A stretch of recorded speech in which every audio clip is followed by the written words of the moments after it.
Welcome to Why Society, episode 2. So, our first topic is, why do you judge me based on my pocket? So why does my pocket make you feel a certain type of way? Or make you feel prejudice towards me? The second one is, why does my beauty make me feel like the world owes me something? Why does how I look have to make me feel like someone or the world or something owes me something? There you go, panel. Say what's up. What's good? I feel like you need to introduce me. Oh yeah, we've got a guest today. Mr. Celebrity, Mr. TV. Mr. Kunchanja. Only he knows what Kunchanja is. We've got Muzi Dlamini today, esteemed brother, writer, comedian. Yo, the list is endless. Yeah, the list is endless. I think we should start with him actually. He needs to tell us, why does someone's pocket make them be judged in a certain manner? So, is it something I'm expecting, or is how I'm treating people? This is how basically you are being treated because of how much you have in your bank account. Or either or. Yeah. It's people need to understand something.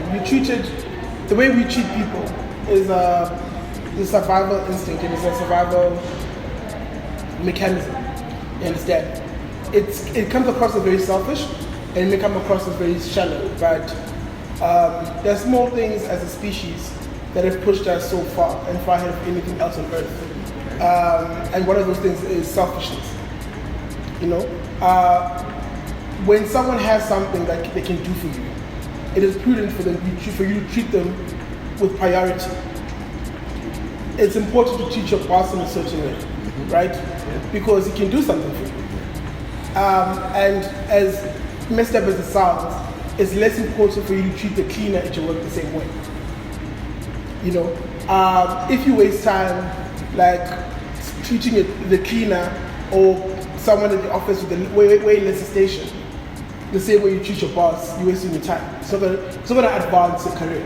Yeah. That person cannot give you a wage, increase. They cannot give you a better station at work. But if you treat the person with money better, they can do something for you. It's plain simple survival. Understand? So the reason you should do that, and I'm saying you absolutely should treat people with money better than you treat people with. It sounds so messed up, but it's so true. Wow, like that one, I'll hit you on that one because I go back to our morals as people. I was raised to treat a janitor the same way as a CEO. Not because of what your pocket can do, because as much as I will respect you and you've got money and you can pay my salary, but you might end up not doing shit for me because you've got the money and you don't need me in your life. Exactly. That's why I should treat him differently. Because he doesn't need me. And you need him. I need him. What about the other person that you can change their life by just... I'm not saying that on the inverse, I treat the other person negatively. Please, I need to be careful with my wording. Treating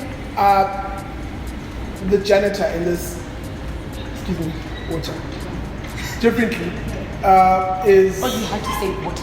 Water. He had to bring it out. He had to bring it out. Treating the janitor differently doesn't mean I treat the janitor badly. Okay. You understand? That's not different. We're talking at a different place. That was your rude. You understand? I'm not saying be rude to the janitor or the cleaner or the thing. However, treating them the same way you treat your boss or the person with money, the person who can do something for you, is pointless. I know I'm sounding blunt. Can I step in? There's a lady right now, I just can't remember her name. She was on MasterChef South Africa. She was actually a domestic worker. And the family that she was working for actually saw her as more than just a helper.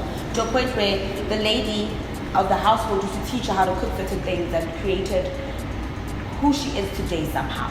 Because right now, she's not just the domestic helper. Now she's got a reality show on I think Mzansi Magic. I know the lady you're You referring to. understand? She's got a show, she's a chef, she's got a book. Do you understand what I'm saying? So it's not always hurry, treat a person according to their pockets. A person could have nothing, but something. Here's what I'm saying, and you I think you may be missing the point of what I'm saying. The question is, and I guess the way I debate, I'm very straight to the point, and I'm very narrow sometimes. The question is, why would I treat this person like this and treat a person B in a different way, right?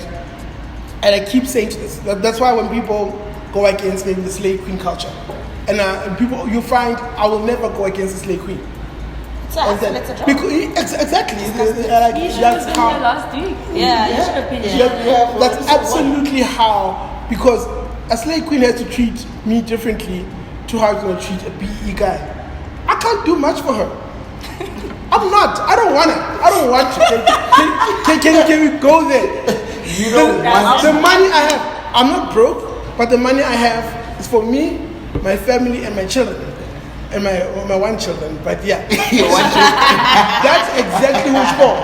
I don't want to spend any more money on you. You understand? But if someone has extra money to spend it on you, by all means, sleep with him over me. I suggest you do that. I wouldn't get it. If you sleep with me over him, mid sleeping with you, I'd be like, why are you so? Why?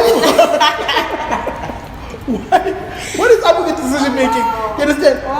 Because like in that situation, we have to be thinking about, selfishly thinking about, what am I gaining out of this transaction, and out of this situation?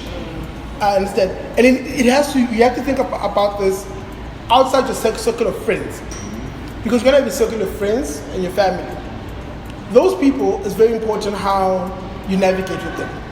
But you navigate differently as soon as you're out of that circle. When you're at work, those are not your friends. None of those people are, a lot of your co-workers, let's say you're working in a call center, for example, your co-workers, you're all in the same race to be team leader. Mm-hmm. The team leaders are all in the same race to be managers. Yeah. And the managers are all in the same race to get to the executive level. Mm-hmm. You understand? You need to look at these people as competition. Exactly. Very importantly. Because especially if you have the ambition to go up that road. Yeah. It's very important to understand that you have to treat your manager in a certain way, because the manager has the ability to make your life better. Your manager can make you a team leader, or can give you an increase at the end of the day. Yeah. But if you treat your manager with the same kind of, not respect necessarily, but the same kind of rapport as you treat your other workers, then there's they understand that, and it's a human impulse. So yes, you have to treat people differently based on what they have. It's absolutely black and white, simple as that. So I honestly feel like no one owes us anything in this world. Absolutely no one. So I want to touch on what you said. There are janitors that have CEO mentality. There are people, there are call center agents that have call center agent mentality. They want to chill and stay at that point. Yeah. So there's no growth. No one owes anybody anything. So there's people that see what you have, or as maybe I want that for myself. So let's be nice, but let's not amsak or ass lick or stuff like that. So for me personally, if I see like someone with a lot of money, with a nice car, with all these things, I want to know how they got there, what it takes to get there, and maybe them take me under their wing so that I can learn how to get there. Yes, not maybe, oh, give me your number, let me send you my CV. No, teach me how to get there so I can be there. Yeah. Not an employee or I'm there. No. And you know what Sinclair is speaking about is basically why society was created. It's more of a we understand why you can do it at work, but it's done in our social circles as well. You find people who will treat Umuzi lesser than they will treat Usko. And they should. No. Actually, I'm against that because I'm against that because number one, you don't know Umuzi from a bar of soap. But because his name is not on all the TV stations yet, you want to judge him and treat him less. But now you look at it this way: if I were to walk out right now and I see you walking from a taxi cab, and you walk in here, and somebody else with a Benz parks here, and I want to look at the Benz and treat that guy separately than I would treat you. Knowing you as a friend, that would be a bad move because you can put me on more stuff than whatever he's doing. So now we are taking people from face value.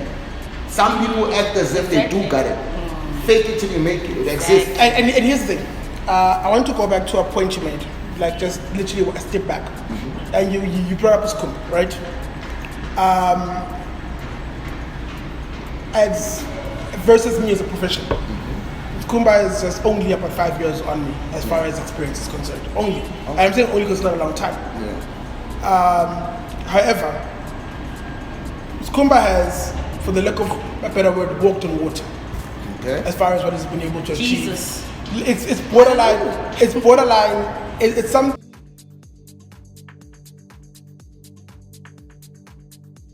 So I said Kumba walked on water as far as what he was able to achieve. What does that mean? I'll explain. He did things a couple of years ago where plain told we're never going to happen. Exactly. I remember when Trevor Noah was doing his second day walker. If you follow his career, he's got something called a day walker 0.5, which he did the day walker, but they didn't know Takunda, his director didn't know what was going to be that big as a brand, and they wanted to do the show bigger. So they redid the show, and again it had to be recorded at the Lyric Theatre. He wanted to record it at his dream venue, which was the Big Top Arena in Carnival City. And the people who ran the venue said, it's never going to happen. We cannot have one comedian in South Africa sell out that place. Since that day, Skumba has sold out that venue no less than 10 times. That's 3.5 seater. Shut up. No less than 10 times. We can count. The first time he did it, I thought he can do one night. In less than a day, that first night was sold out. 2 days later, the second night was sold out. And I was like, wow, this will never happen again. It's happened no less than 8 times again. Time and time again. He sells out the Lyric Theatre in less than a day. If he puts up the post, the Lyric will be gone. So I'm making the point because if we're in the same venue and a promoter comes and treats him differently, it's something I believe is earned. Yeah. If we're in the same venue and the people who run the venue are like, can you please make sure that gentleman over there has food before this gentleman over here has food. I'm like, yeah, make sure that guy has food, bro. You understand? Because he should. You understand? He's absolutely earned that station. So with me, and the problem becomes here with me, I think the reason why this conversation has this nuance is because we sometimes believe should be treated the same way as a Skumba without doing the same thing he's done. And I believe then that's a disconnect. If I know my talent, cool. I know what I can do. I know what I've done. A lot of things that I've done things a lot of writers wouldn't know, we will never be able to achieve, you understand, in their careers. And because it's a behind the scenes thing, I'm treated the same as them. But it's not because, but I do not demand a certain kind of treatment. You understand? And however, it is not unprudent for someone in the industry to treat Kumba differently than it treats me. And it's because of your moral values as well. Exactly. You don't feel like you are above anyone else. Exactly. That's where humble comes in. You don't feel like, you know one thing about it, you took it way on a professional side of things. And now what we're trying to address. No, you did say something about Slay Queen. No, I get it, but I'm trying to, being a Slay Queen is a profession. No, you did say something about Slay Queen. Yeah, and it's a profession. So now I'm taking it from a professional value to a face value. Okay. Literally, you get judged because you are wearing a black t-shirt without a brand. and the man standing next to you is wearing a t-shirt, same color, but it's just got a brand. You understand? They are treated differently in a social circle.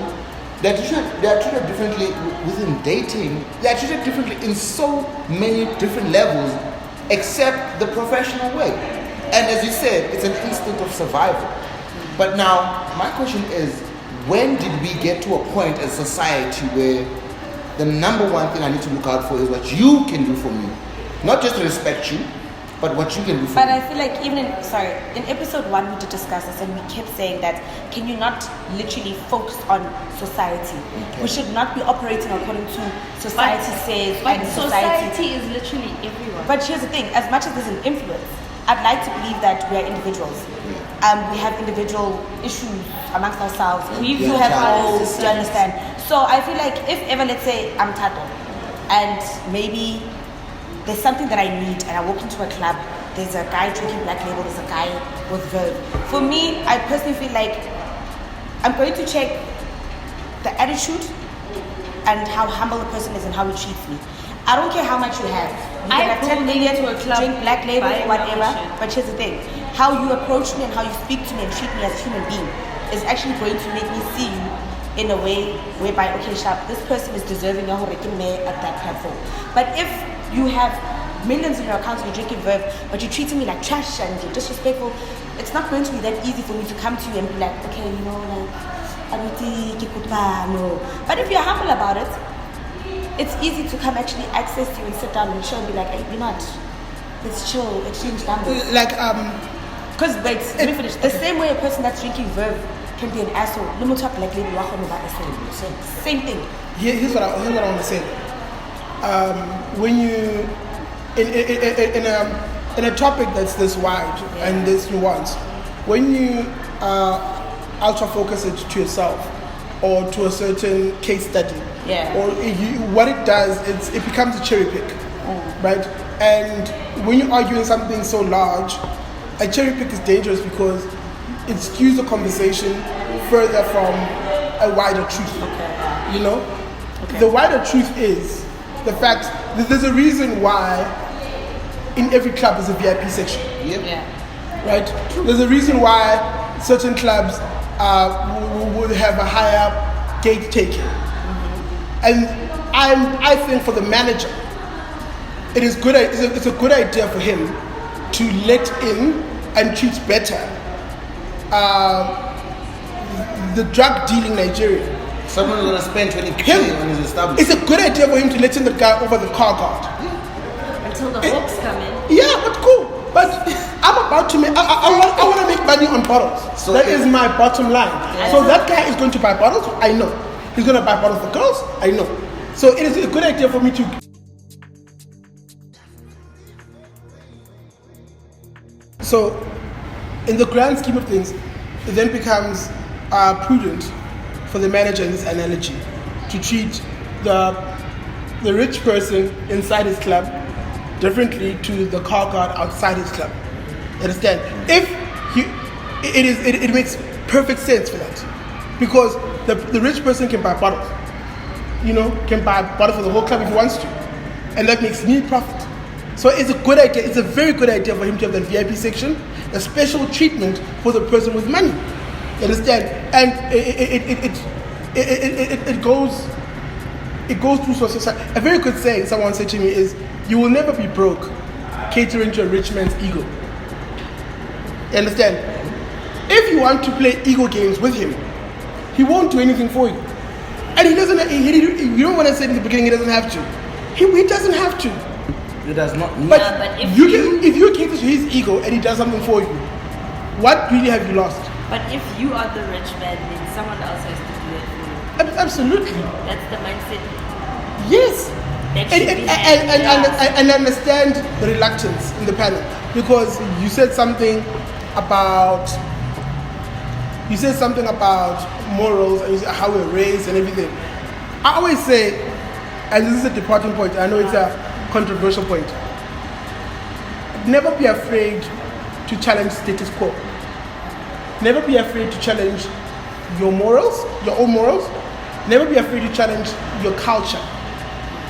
never be afraid to challenge your own religion. Those things were never created to be set in stone. There's a reason why we have a second testament. It was after a while people said, yeah, this New Testament is old. You understand? Let's get another testament. So we should challenge, and if you read the First Testament versus the Old Testament, God behaves differently. Because when it was written, people understood God differently. Yeah. You understand? If you look at God in the First Testament, it was very different to God because he was challenged and people understood it differently. But I feel like with growth, you become lenient to moderating your cultural beliefs, your religious beliefs. Because when you're young, you're just like, this is what it is. Don't smoke, don't drink, don't use, don't use. True. Once you get to a certain age, you're just like, okay, I'm seeing a lot of people doing this. Is it okay for me to? And you question What is it going to do for me to do that? You know, what is it going to take? And it doesn't take much. And as we grow, we just become very different people. Morals are not, there are a lot, some of them that are still set to stone, but there are some that just go with the wind. Here's The thing is, Muzi, before you jump in, there's one thing that I pick up a lot is I feel like now people, as much as we are discussing certain topics, as grown-ups, we kind of find it hard to differentiate between what my professional approach has to be and what my natural approach has to be. Reason why we had this whole conversation about money is, let's make an example about home. Leave the office out of this. Have you realized that the uncle that has more money is treated lesser than treated better than the uncle who stays home with you daily? I French. I say this. He absolutely should be. You know, my man. He should. I've got a rich uncle, and I think, you know, when I see people that are selling around him, I'm like, that's right. That's exactly what you should be doing. Because the Poloni uncle is doing nothing for Museveni. He's doing nothing for the funeral. He's doing nothing. You are just, you didn't even kill the cow properly. No, wait. Now watch, look at this. Well, Look I at beg this. to differ. I beg to Okay, differ. Wait. chapter? I beg to differ. That Paloni uncle that you're speaking of could be an uncle, Anali Matoro. Understand? You could find out how Nalim Sebeti or Lifu or whatever. That Yeah, uncle, he makes sure that everything is sorted. Look at me. Rich uncle can pay people to do all those things. So I don't care what you're saying. I don't care about Poloni uncle. Look at me. I agree with Taka Is so it me much like- that, look, rich uncle's pocket We all have that one uncle. has made him, when he can come say it all high, where we were taught for it, you don't arrive here before 7 a.m. because it's his Comes car. there, He gets there at 6:30 and he's got bottles and bottles and bottles and no one says nothing to him. Because you're poor. Because why? He's got bottles for everybody. The whole family is sorted. Listen. Even the auntie who screams a lot, when she sees her, she's like, it's not that, no, you are late. You are what? So the problem I'm having with this is, dude, I understand in a professional stature and in certain elements of your life, people with money must come first. But at the same time, I'm like, no, I cannot judge you because of your pocket. I met a Nyaobe boy 2 weeks ago. This boy offered to develop an app for our company. I didn't believe in him. He's like, well, shut. I gave him 5 Tyler, he got his shit, got high, he visited me at night. I gave him a laptop because I wanted to see what he talks about. I hope you locked the door. I didn't do nothing. I trust myself. What I saw him do in that position, and I was like, I will go run to somebody who's gonna ask me for 30K. And here's this boy who I just gave 50 bucks.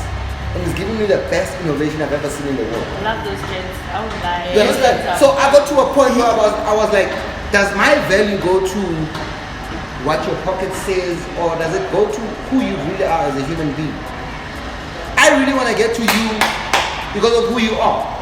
I don't give a shit how much money you have. I need you guys to clap first. Before Muzi continues, Then I say boo. before Muzi continues, Listen to me. I will say this to women who are out there watching. I'm a firm believer and supporter and somebody who's against GBV, right? And 95% of the cases I've been with, or I've dealt with, it's always been a rich guy saying, Doubt with how? Please explain. I'll give Tata what she says. So No, we need to understand. No, wait, I've got a brand that is against GBV. I've got hoodies and t-shirts that says respect her, protect her, love her, cherish and her, all that honor stuff. her. So certain people the thought boss. that maybe I've got a service beyond the brand. So I've been getting calls, and 95% of the calls I've been attending to were women who were abused by men who are married. That man felt as if I don't need to give you a human treatment when I give you my black card.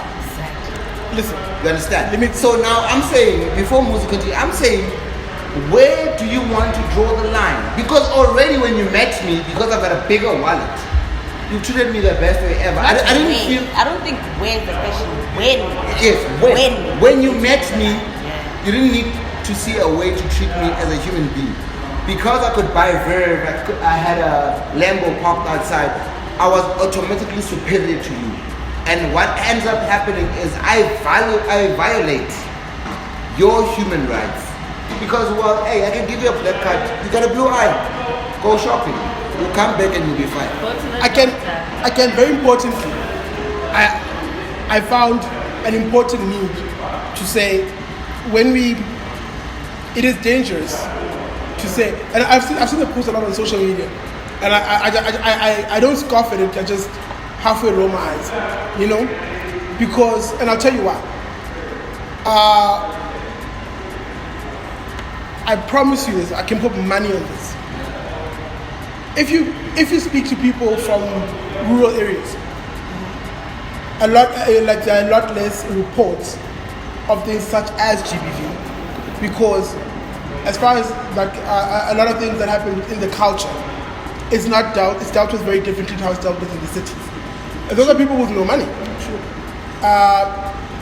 And careful when I say I don't believe people with money should be treated differently under the law. You understand? We have a universal law shop. You understand? I do believe there is prudency and a smart way of dealing with someone where you get something you need. The word smart. However, The word smart. there is a use of something versus an abuse of something. You understand? Yes. So when someone abuses a situation or you need to understand where your line is. Very important. Yeah. With me, I do not care who you are. The way you speak to me, you could be my mother, you could be my father, you could be anyone. The way you speak to me, where I would draw my personal line, I'm like, that's not going to happen. Yeah. You understand? You would draw it there very quickly, and I will end it there very quickly. This guy's having a whole conversation. That time, Herman's moving. You understand? So that's on a personal level, and I'm trying not to go too far to the left as far as where this conversation is going to go. Women, when you feel someone and is treating you outside of what you feel comfortable with, whether they have no money, Exactly. whether they have a lot of money, Exactly. whether they have million money, Yeah. you understand? And don't believe because someone has a lot of money, they will abuse you. Yeah. And don't believe someone has no money, they will not abuse you. Exactly. You understand? I know a lot of people who are rich who are very unabusive. You understand? I know a lot of people who are poor who are a bit abusive. Yeah. You understand? I know people who, so it's something that is pervasive in every level of culture. And it's weird to say that it's more pervasive here as opposed to here. It is everywhere. Point one. It's a very important point that you made that I booed to a little bit earlier. I want to touch on. When you said with the smart Nyape guy. I will not give my money to the smart Nyape guy. Never. And I'll explain why. Because they're taking. If I have my business, right, my brand is something I take very seriously. And it is important how I present my brand and how my brand presents. One. Therefore, I'm very careful with who I allow to handle my brand. Your brand, how we interact with my brand, is how you present yourself. If, as a professional, you come to me in Nyape clothing, even if it costs me 10 rands, I do not trust you with my brand. I've worked too long and too hard for me to leave anything in your hands. I'm not saying there are no people out there who are drug addicts or whatever have you who can help me. But however, when it comes to certain things, especially in my work, I do not trust you. You cannot touch my brand. And cut. Yeah, you cannot touch my brand. You cannot work with me at that level. I will trust you with parking the cars outside, but I do not trust you with the bar. Because that's how your brand presents. It presents as untrustworthy. Period. And it's not a money thing, but it's just how you present things. But this is what I'm saying. Like, I'm going to say one thing, and I think I said it in the first episode. I think I did, I can't remember. But I keep saying, and something that people need to remember, the fact that malapa halika. Do you understand? A person does not wake up today and decide, I want to go be a car guard. Whereas perhaps at the time, they could afford to go to school and get the education that they needed, and then when they actually had to get a job, what happened? They couldn't. So what did they do? Okay, my situation at home, and in order for me to survive, let me go be a car guard. Do you understand? Although that person has the education and the experience, they are forced into a situation because of how the situation is happening right now. So when you say, you will not trust a person because of their outer appearance, it kind of makes you shallow. It's very shallow, and it's very right. Let me explain something. Let me explain something very important. Before Muzi comes on, Muzi can validate what he says, and he says it's right. Let me show you something. Because again, as a society, as we are here, Muzi believes in what he believes in, and you cannot change it because that's how he takes things. And I justify what you say. It works for what you were doing.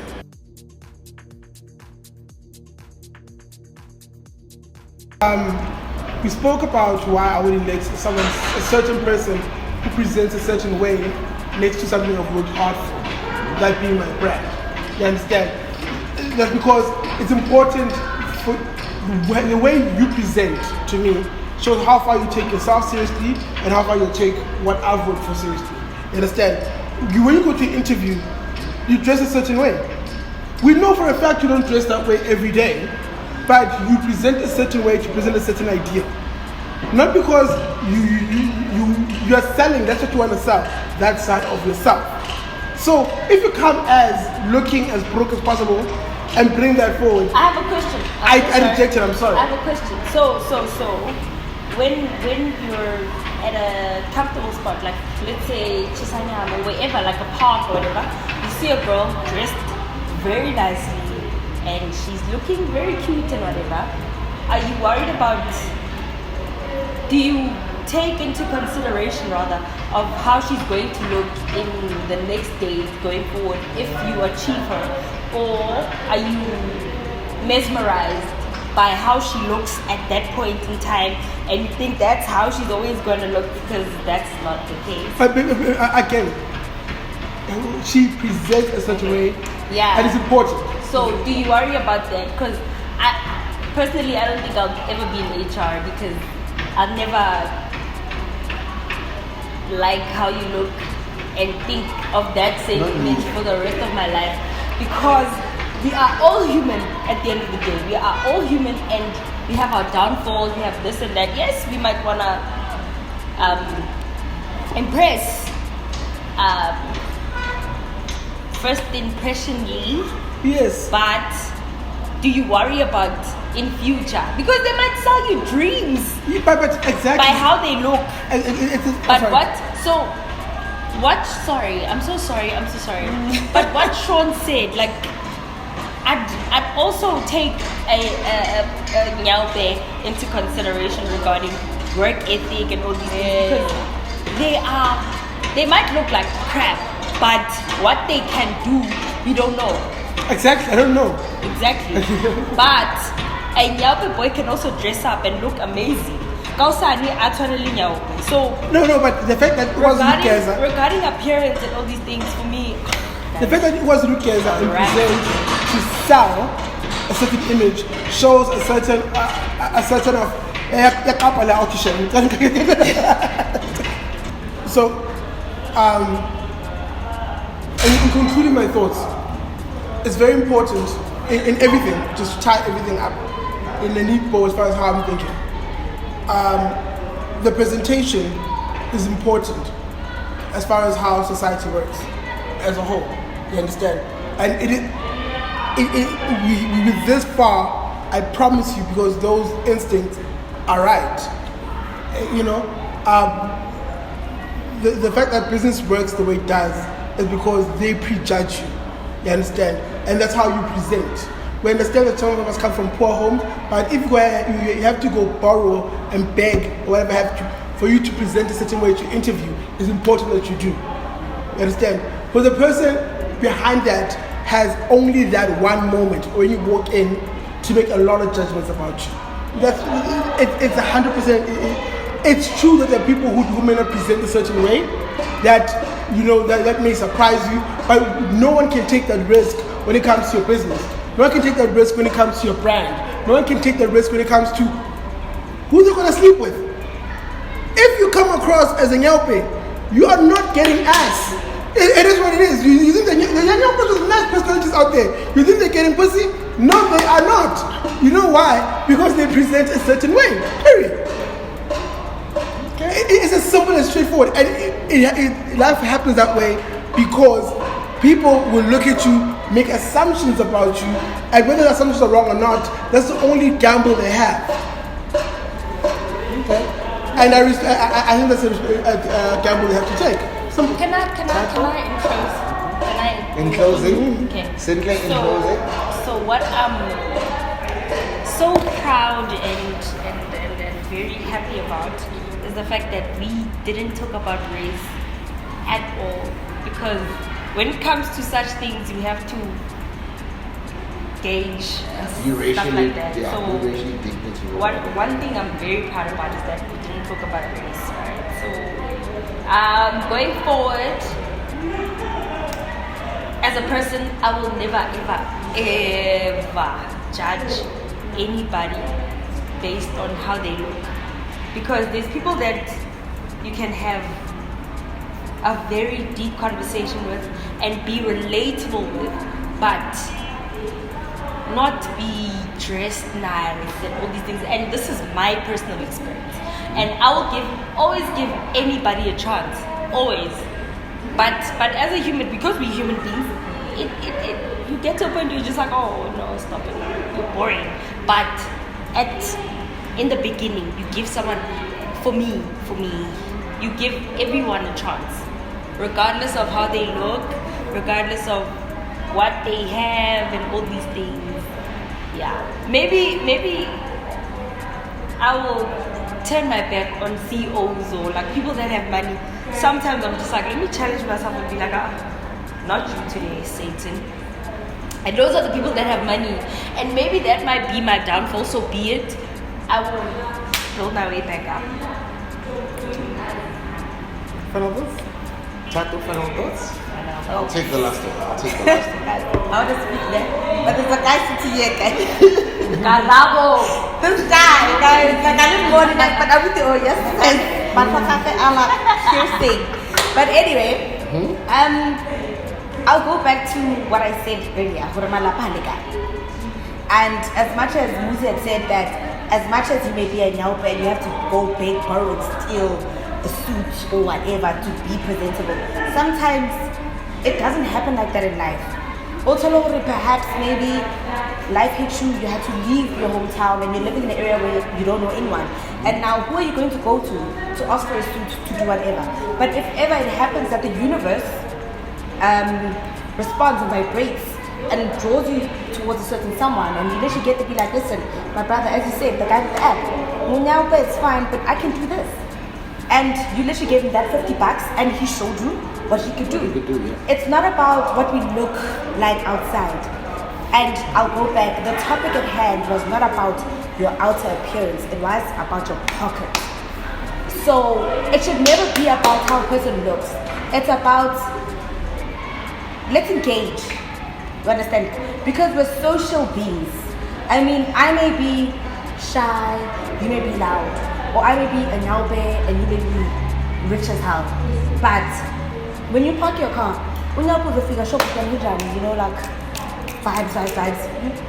You guys already created a connection. Yeah. And it's either you decide, I'm going to leave my high horse at my house and actually be neutral and be a human right there and then. Because sometimes you may find that as much as you're a multi-billionaire, there may be something lacking in your business, and that lacking could be naupe oli, otaminati.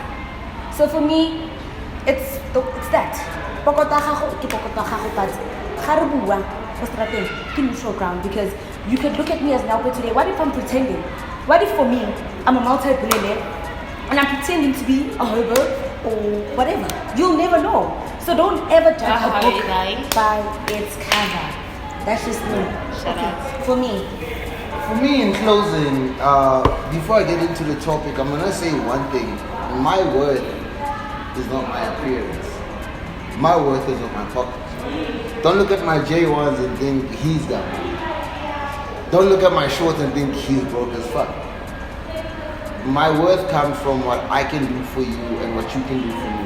My worth comes from who I am, how I was raised. It's either I will lay a hand on you or I won't. Because of how I was taught and how I was raised. My pocket only comes in play with what Muzi said. In a professional manner, I will judge a fellow business associate from his presentation. But in everything else in life, no. I just gotta see who you are. Ekruvi now tell me, I'll tell you if now. Not me. It's all about literally how you treat me and how you treat others around you. Like, I literally have friends and have people around me because of how they treat others. I'm friends with you because of how you treated me the first day we met. Like, I know them because of how they came to my place on the worst day ever, and we literally had fun still. No, okay, not them, her. You know? It's all about, for me, this exchange you spoke about. For me, it's twice. It's a double standard type setup. There is a professional exchange, and then there is a social and personal exchange. I will only respect you if you respect me. I'm not going to respect you because you got money. Trust me, I've got people on my contact list, people I talk to daily who are moneyed like hell. But if they don't say shit as respectful, I'm not paying attention to it. Because for me, it's all about respect, it's all about morals, it's all about treating you right. Muzi, I know which projects to involve you in and which not to involve you in. That is the professional side of things. But if I ask for Muzi's support because I'm doing something, it's not professional. I'm asking you as a friend, it's now beyond profession, it's now social, it's now different aspects with Muzi. As a friend, can you please come support me? Not because of who you are, just because I just need my friend to support me. So I want us to get into that. Why society, everybody has given their opinion, guys, and we all have shared what we think about the pocket. With me, don't think because you got the money, you got a friend in me. No. I'm not Loyalty, be humble, respect yourself. LOM, loyalty over money. Exactly. Loyalty over money. I'll agree to disagree. I'm just hard shaking my head and everything, but yeah, that's me. That's you. Yeah. No, and that's why we're here.